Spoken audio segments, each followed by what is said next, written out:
स्वागत है आपका बी न्यूज नेशन में। मैं हूं आबिद हुसैन शेख। जेस्कॉम अधिकारियों की बेजवाबदारी, वोल्टेज ज्यादा होने से सैकड़ों मकानों के लाइट, टीवी, फ्रिज जलकर खाक।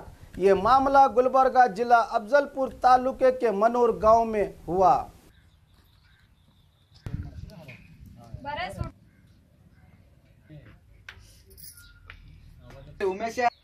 ನಮ್ಮ ಮನ್ಯಾಗ ಟಿವಿ ಫ್ಯಾನ್ ಒಟ್ಟು ಸುಟ್ಟವ್ರಿ.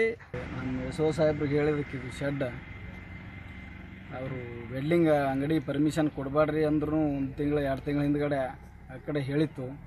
ಬಟ್ ಅವರು ಕೇಳಾರ್ದೇ ಪರ್ಮಿಷನ್ ಕೊಟ್ಟರೆ ಇವರು ವೆಲ್ಡಿಂಗ್ ಮಷಿನ್ ಚಾಲೂ ಮಾಡಿದ್ರಿಂದ ಇಲ್ಲಿ ಮನೆ 4-5 ಮನೆ ಒಳಗೆ ಟಿವಿ, ಲೈಟು, ಫ್ಯಾನು ಎಲ್ಲ ಸುಟ್ಟು ಹೋಗ್ಯಾವ।